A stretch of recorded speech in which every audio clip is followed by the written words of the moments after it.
Voilà, nous allons donc interroger ce concept d'inclusion et d'accompagnement inclusif que l'on entend souvent employer et prenons le temps aujourd'hui de creuser un petit peu cette notion. Donc la société inclusive, parlons-en, pour reprendre le titre de Charles Gardou et de son excellent ouvrage. Et pour commencer notre réflexion sur la société inclusive, je me référerai à une personnalité engagée, Patrick Goé, défenseur des droits adjoints jusqu'en 2020, désormais président de la FIERA, qui aimait enchaîner les mots et qui donc parlait de réparation, réadaptation, intégration, compensation, inclusion. Voilà l'itinéraire de la politique du handicap, pour reprendre la formule de prédilection de Patrick Goé. Donc, ce qui nous amène à rappeler deux causes de handicap. D'une part, la déficience ou les déficiences qu'une personne peut connaître, et d'autre part, l'inadaptation de l'environnement. Donc, une société inclusive est donc une société qui pense l'accessibilité, qui pense méthodologie, stratégie, plan d'action, qui pense dispositif d'accessibilité, d'adaptation, d'aménagement humain, technique, organisationnel, économique, qui pense évaluation continue des dispositifs et développement des savoirs, des savoir-faire, savoir-être, et également développement des pouvoirs devenir, savoir devenir, en rapport avec la nature du ou des handicaps, et en rapport avec la situation de handicap considérée de manière globale, à la fois dans la vie professionnelle et la vie personnelle, et selon l'environnement, qu'il soit capacitant ou non. Une société inclusive, c'est donc une société qui pense des réponses adaptées, évolutives et qui s'inscrivent dans la durée. Une société inclusive, c'est donc une société fondée sur des changements de paradigme et des glissements majeurs de perspective. Donc, ils ont été impulsés, c'est donc la diapositive suivante, ces changements de paradigme et ces glissements majeurs de perspective ont été impulsés, cela a été répété, rappelé précédemment par des évolutions législatives. On a évoqué la loi du 11 février 2005 pour l'égalité des chances et des droits, la participation et la citoyenneté des personnes handicapées portée par Marianne Monchamp, qui a donné du sens au concept de situation de handicap. Citons également la Convention internationale relative aux droits des personnes handicapées, la loi pour la liberté de choisir son avenir professionnel et notamment l'amendement Taquet qui rend obligatoire la nomination des référents handicap dans les entreprises de plus de 250 salariés et dans les CFA. Donc une société inclusive, c'est une société qui passe de projet à progrès, celui de la responsabilité sociétale des acteurs de l'accompagnement que vous êtes et la responsabilité sociétale des entreprises. Donc une responsabilité fondée sur des principes d'action réfléchis, communément partagés et reconnus par tous. Mais c'est également une société qui s'appuie sur le droit à pour concrétiser le droit de. Le droit de devenir élève, le droit d'exercer le rôle d'usager, le droit d'exercer un métier. Il s'agit là donc d'un changement de paradigme et de perspective majeure qui suppose de s'interroger sur l'effet capacitant et sur la possibilité donnée à la personne d'être en position d'assumer et d'assurer son rôle et ses missions. Un changement de paradigme, car il s'agit bien d'évaluer les besoins des personnes, leur savoir, savoir-faire, savoir-être, savoir-devenir et les barrières rencontrées, les leviers à lever, mais aussi les éléments facilitateurs. On se situe là au cœur d'une différence fondamentale entre évaluer une personne au regard de ses incapacités et évaluer les freins et leviers de l'environnement et de la personne elle-même. Ce n'est pas la même manière de penser l'accompagnement. Donc le processus d'inclusion est à considérer comme multidimensionnel et universel. C'est donc la diapositive suivante. Il s'agit de considérer l'environnement naturel, bâti, organisationnel, mais aussi le processus, les pratiques de la personne en situation de handicap, du collectif de travail, de l'entreprise ou de l'organisme public. Il s'agit de considérer les postures, trajectoires, motivation, autodétermination, empowerment, résilience, qui vont faciliter les activités et la participation citoyenne de la personne en situation de handicap et vont permettre à tous de travailler ensemble. Il s'agit de penser un État, un établissement, un rétablissement dans la vie sociale, la vie professionnelle. Les anglo-saxons ont ce terme recovery pour évoquer cela. Penser l'accompagnement, c'est répondre à des besoins. Et c'est pour cela qu'il faut d'abord analyser des situations de handicap du point de vue des personnes en situation de handicap et en fonction du contexte. Il faut analyser les paramètres d'une procédure de production de situations de handicap ou de fonctionnement. C'est également analyser l'environnement relationnel et professionnel.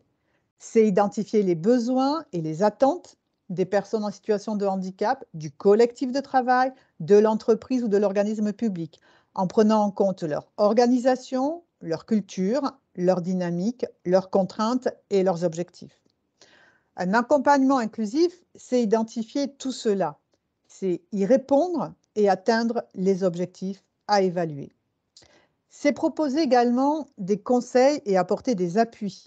C'est proposer des solutions adaptées aux personnes handicapées en matière d'insertion, de maintien en emploi, de reconversion, de formation, d'aménagement. C'est enfin penser et mettre en œuvre également une activité de suivi et d'évaluation de l'accompagnement. Je voudrais dire aussi qu'une société inclusive fait plus que mettre la personne en situation de handicap au centre de son projet. On entend souvent cette expression, la personne en situation de handicap au centre de son projet. Eh bien, la société inclusive fait plus que cela. Elle est une société polycentrée. Tous les acteurs de l'accompagnement, et parmi eux les conseillers emploi, tous ceux qui sont réunis autour de nous aujourd'hui, doivent désormais s'inscrire dans cette vision polycentrée, et c'est donc la diapositive suivante. Des acteurs au centre, tout comme doit l'être la personne en situation de handicap. Donc des acteurs au centre, parfois en alternance, parfois de manière simultanée. Une telle perspective permet aussi de réfléchir à la manière dont les uns et les autres sont à même de prendre leurs responsabilités, de mettre en œuvre un plan d'action concerté et consécutivement de penser l'accompagnement et l'insertion comme un système équitable de coopération avec la personne en situation de handicap, avec tous les acteurs de l'accompagnement, avec l'entreprise, avec l'organisme public. L'accompagnement devient interactionniste. Pour un accompagnement inclusif, c'est toujours l'approche de la situation dans sa profonde singularité, dans la complexité unique de son contexte qui garantit la justesse de l'accompagnement et des étapes clés qui sont l'observation, la compréhension, l'analyse, l'évaluation, les compensations et l'évaluation sur la durée des compensations. Donc on poursuit dans les diapositives, Monsieur Guénaud.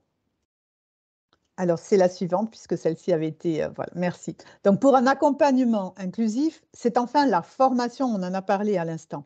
La formation, la professionnalisation des acteurs qui sont au cœur de la réussite. Et ce sera donc le dernier point de mon argumentation de cet après-midi. Il ne s'agit pas seulement d'avoir des acteurs et des conseillers sensibilisés ou informés, il faut aussi les former. Et c'est pourquoi nous sommes réunis aujourd'hui. C'est pour cela aussi qu'il y a les handipacts. C'est pourquoi aussi nous avons créé à l'UPEC la chaire de formation et de recherche handicap, emploi et santé au travail, dont je suis la titulaire. Et notamment développer des formations comme le DU référent handicap, secteur privé, fonction publique, secteur associatif, et un nouveau DU à partir de novembre prochain, le DU référent emploi accompagné. Pour le DU référent handicap, d'ailleurs, citons que les fonctions publiques sont très engagées puisque le ministère de la Santé, les ministères sociaux, donc les ministères sociaux, le ministère de la Justice, le ministère des Armées ont signé une convention pour former pendant 3 ans tous leurs référents handicap, tout comme l'entreprise Thales dans le privé a signé cette convention. Donc nous avons désormais 96 étudiants, en plus des ministères, des étudiants des ministères, des référents handicap des ministères, dans dans cette formation du DU référent handicap. Je vais en dire quelques mots. Elle est structurée en 4 blocs de compétences en format hybride. Un premier bloc de compétences en présentiel sur l'élaboration du diagnostic d'une situation de handicap dans son environnement. Les 3 autres blocs en distanciel, avec du distanciel synchrone et asynchrone, avec un accompagnement des candidats au DU, qui peut également être suivi en formation qualifiante. Le bloc 2, la mise en œuvre d'une politique handicap au sein d'une organisation. Le bloc 3, accompagner la personne en situation de handicap dans son parcours professionnel ou son parcours de formation. Le bloc 4, mobiliser des ressources, des acteurs internes et externes et un réseau de partenaires dans le champ du handicap. Notre credo dans cette chaire handicap, emploi et santé au travail, au travers de nos formations, c'est parvenir à une société inclusive et ne pas se contenter de sensibiliser ou d'informer, mais de former. Ces 3 actions, sensibiliser, former et informer, sont complémentaires. Elles ne sont pas exclusives l'une de l'autre, mais elles sont distinctes. Être sensibilisé à la société inclusive, c'est être amené à questionner ses opinions, ses représentations, les biais de représentation, ses préjugés. On est ici au niveau de la sensibilisation. S'informer, c'est recevoir des données, des informations, c'est en mesurer leur fiabilité, les mettre à jour, en mesurer leur pertinence, leur utilité et les mobiliser. Se former, c'est acquérir des connaissances, des compétences, c'est devenir capable de, c'est s'engager dans un processus d'acquisition et d'évolution de ses conceptions et représentations et compétences. C'est inscrire son action dans le temps. En somme, une information permet de mieux se situer dans son environnement. Une connaissance, c'est-à-dire un savoir, permet de modifier son regard sur son environnement. Une compétence qui s'acquiert dans une formation professionnalisante, qui s'actualise par la combinaison de savoir, de savoir-faire, de savoir-être, de savoir-devenir, permet d'agir sur son environnement. Et c'est pour agir, pour s'inscrire dans une conduite du changement, dans une conduite réfléchie du changement, que nous sommes réunis aujourd'hui, que Philippe Sibert, que Jean-Louis Lecoq vont vous présenter les plans d'action, la méthodologie, la stratégie d'un conseiller au sein d'un service public de l'emploi inclusif et d'un conseiller Cap Emploi. La présentation de ces principes d'action va être complétée, notamment par Émilie Oukolov, qui rappellera les offres de la GFIP, et il y aura également le rappel des offres du FIPHFP. Et c'est ainsi que nous espérons co-construire avec vous une société inclusive, qui ne se contente pas de formules incantatoires, mais qui se place dans une politique volontariste, qui ne reste pas au stade d'un discours d'intention, mais qui a pour objectif l'action, les moyens et le respect des mots qui engagent. Je vous remercie de votre attention.